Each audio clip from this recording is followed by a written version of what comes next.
Por exemplo, a músicas como funk, por exemplo. Então tinha que ter uma variedade de informação maior e tinha que ter acesso ao funk, sabe? Esse juiz deve ter estudado na mesma escola que a promotora que proibiu a oração. É a mesma escola, né? Com certeza, a mesma escola. A mesma escola. Só pode. Lembre da escola de Frankfurt, tá? Essa da promotora também foi um absurdo, né? É a mesma escola. E saiu... É a mesma escola. E saiu alguma coisa na educação agora que tem que ter o funk agora nas escolas. Ótimo. E olha que absurdo. É absurdo. Assim, mas é a mesma escola. Aquelas letras, como destrói as mentes das nossas crianças. Eu acho repugnante isso. Cuidado, hein? Você achar repugnante. Porque você achar repugnante, né? Algo que um juiz, né? Uma promotora de justiça está dizendo que são, no meu entendimento, se acham deuses, né? Qualquer tipo de questionamento é suficiente para te levar a uma condição de aprisionamento, vamos dizer assim, né? Porque, infelizmente, o nosso país está exatamente nesse sentido. Não tem debate. Não tem, João. Não tem debate. Não tem.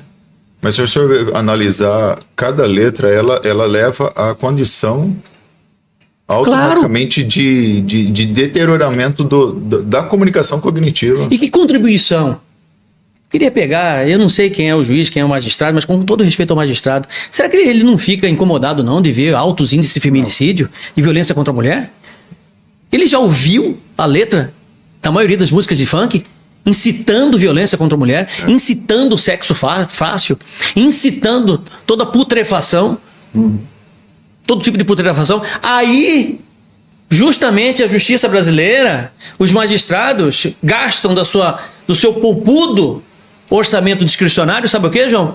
Palestras sobre feminicídio, palestras e debate de violência contra a mulher, como se isso fosse resolver. Se ele desse uma atitude, se fosse uma atitude muito mais coerente, muito mais inteligente, né, à luz do que a sociedade precisa, do ponto de vista de justiça, seria muito mais proveitoso do que fazer o que ele está fazendo. O senhor viu aquele caso do homeschooling que os pais foram condenados? O senhor viu aquele caso?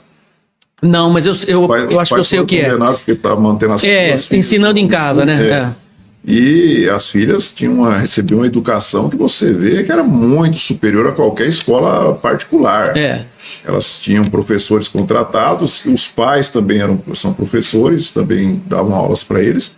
Eles falavam inglês, falavam latim, inglês, latim. Eles tocam piano, música clássica, uma educação. Lê em média 30 livros por ano, que a média nacional vai ser 5. E aí eles foram condenados a 2 anos de prisão, convertidas 50... 50 dias de prisão. 50 dias de prisão convertido em 2 anos de serviço prestado à comunidade. Olha só.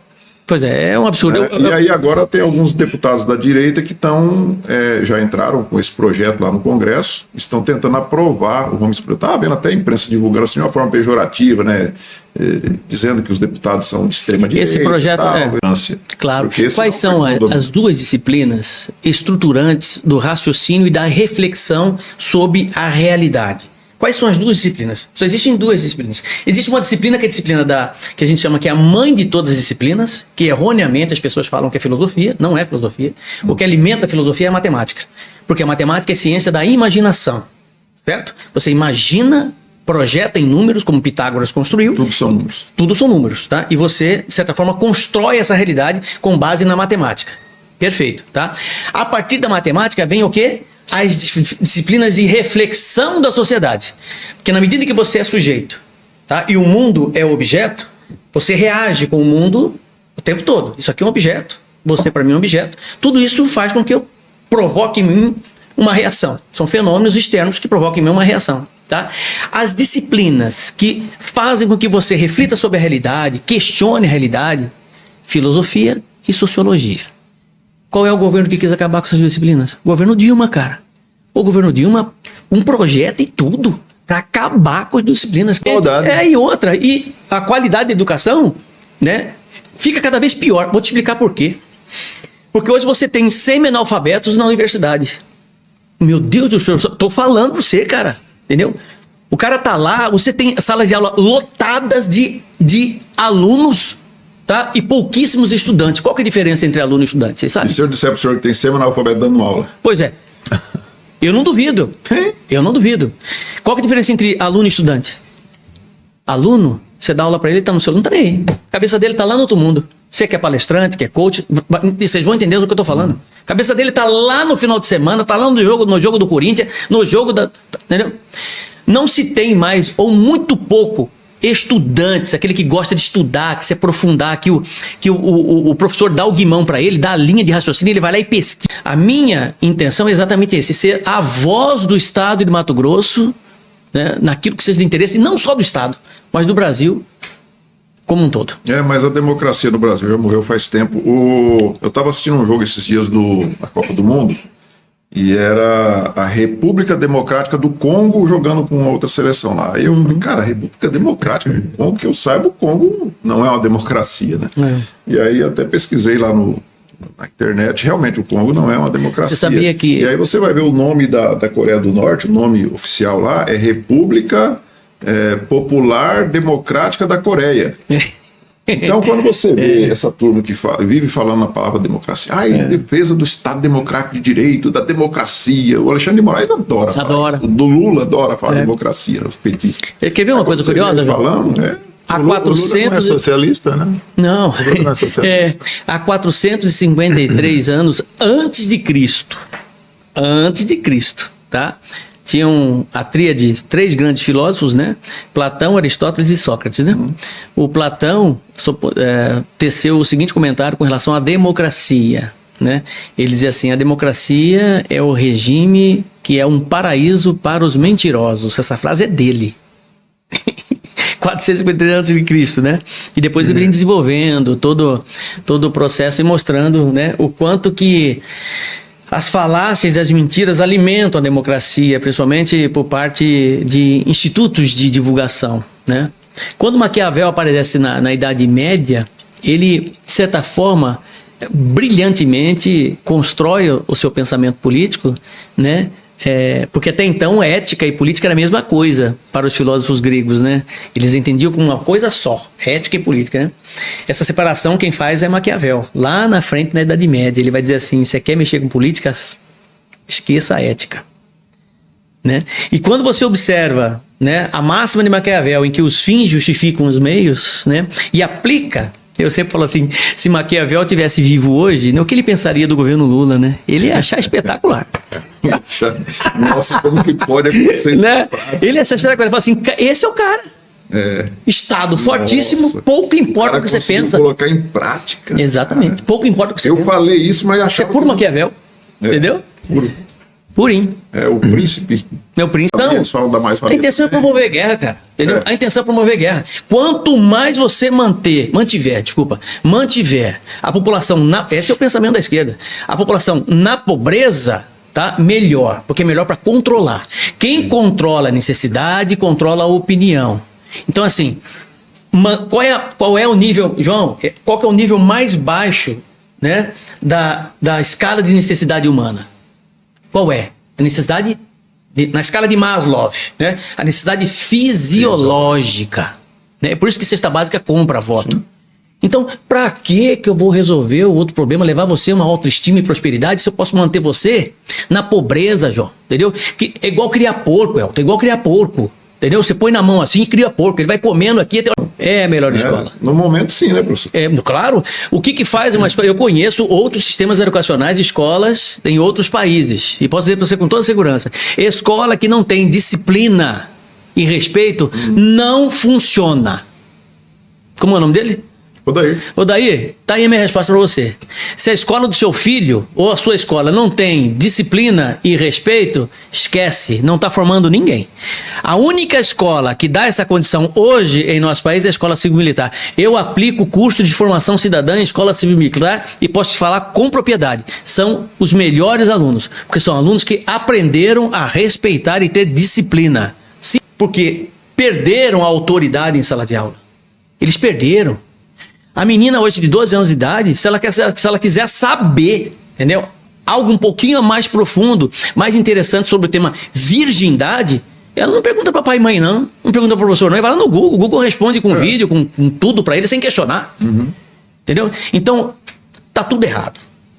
A gente tem que refazer esse processo de educação. Eu tenho um projeto que eu já, inclusive, passei noite virando pensando como é que eu ia fazer isso, de propor, uma vez legitimado o deputado federal, o Estatuto de Formação Cidadã, em que eu vou, de certa forma, implantar educação financeira, educação tecnológica, né? Pilares que eu encontrei na educação finlandesa, de formação, para que as próximas gerações tenham, de certa forma, quando você observa, João, né, o que eles fizeram, você observa que é uma combinação de educação com legislação. Educação com legislação. Eles ensinam desde o ensino fundamental a criança com 4 anos, né, a ter um comportamento, ter no seu DNA uma responsabilidade civil. Isso é ensinado, é uma qualidade de comportamento, é ensinado em sala de aula para a criança isso. Ela cresce já aprendendo a conviver e respeitar a mulher nos seus espaços, né? E é claro que a legislação também precisa ser dura o suficiente para poder, de certa forma, debater, no mínimo, cláusulas pétreas, como nós temos hoje no Brasil, de pena de morte e prisão perpétua. Então, assim, se cabe ou não cabe, eu não sei. Mas que cabe, no mínimo, um debate sobre, eu acho que é extremamente válido. Até porque o nosso Código Penal, ele tem 80 anos. Eu, particularmente, acredito que de lá para cá mudou muita coisa, né? Então, são coisas que efetivamente acabam me trazendo experiências exteriores que possam ser, de certa forma, aplicadas aqui em nosso país. E é exatamente isso que eu estou falando sobre. Era com relação à ideologia de gênero nas escolas. Pois é, muito uma coisa comum, muito séria. Muito séria, muito comum, né? Você tem, inclusive, programas do governo, viu, Elton, como o Pronera, por exemplo, né? Que ensina militância, né? Faz militância com dinheiro público, que eu sou contra, absolutamente o programa, né? É um programa nosso político. Tudo isso está ligado exatamente à qualidade do cidadão, né? Tá? Você pega a Suíça, Suécia, por exemplo, né? A Suécia, por exemplo, o vereador, por exemplo, é um servidor público de carreira. Ele não ganha um centavo. Um Romário lá não seria eleito, né? Nunca. Só por ser jogador. Nunca. Mas qual que é a qualidade do eleitor? Me fala. Ou Tiririca por ser palhaço. Entendeu a qualidade do eleitor? Né? Hoje no Brasil, para você ter uma ideia, né, as pessoas estão trocando competência e autoridade por protagonismo na internet. Será que eu sou médico formado nisso e naquilo? Será que estão dizendo por aí que eu sou vereador? Esse tipo de micagem tem que acabar. Política é coisa séria, gente. Você está entendendo? Então o nosso país, né, ele precisa entender isso para mudar essa condição, né? Uma das condições que me levaram, um dos fatores que me levaram a essa condição de pré-candidato a deputado federal foi exatamente isso. Eu estava em Brasília, eu e minha esposa, no Congresso Nacional, observando a movimentação, um deputado federal do PSOL moendo o estado do Mato Grosso, mas moendo, mas com força, sabe? Né? Com relação à moratória da soja e moratória da carne, né? Eu virei para um dos nossos representantes, falei assim, você não vai lá? Falei, não, isso não é muito minha pauta, vou tomar um café. Eu olhei assim, escuta isso aqui, Sabrina, ninguém vai lá. Nossa bancada federal, cara, entendeu? Ninguém vai. Preparo, né? Nada, né? Falei, cara, eu não tô acreditando num negócio desse. E eu tava sempre muito preparado, sempre estudado, preparado. Cara, eu sou mato-grossense, minha família toda é de Mato Grosso, cara, eu amo meu estado. Sabe, a gente contribui com 25% do produto interno bruto, né? Os caras têm votação, são legitimados, cara, entendeu? Para nos representar lá, né? Eu virei para ela, minha esposa, né? E falei assim, eu vou ser candidato a deputado federal. Falei, você tá doido? Sabe quanto custa isso? Falei, eu não quero nem saber quanto custa. Eu vou voltar, vou falar pro deputado Gilberto Catani, que é candidato a deputado federal, estadual, né? Que eu quero ser candidato, e eu quero concorrer, eu quero representar o meu estado. Foi exatamente nessa condição. Porque é inadmissível. Lá, eles entenderam o seguinte, Elton, tá? Que se eles não regularem as redes sociais, eles não ganham eleição. Exatamente. Eu já falei 200 vezes isso. É a única arma que a direita tem. É a única arma. É isso que você está tendo aqui, ó. Porque o resto tá absolutamente quase tudo aparelhado. Infelizmente aparelhado, né? Me fala um site no estado do Mato Grosso, que recebe verba do governo e que fala mal do governo. Fala para mim. Existe. Não existe, Elton. O cara recebe 50 mil, 100 mil por mês de governo. Você acha que ele vai falar mal do governador? A Globo recebeu mais de 260 milhões do governo Lula. Aí você me fala, que tipo de imprensa é essa?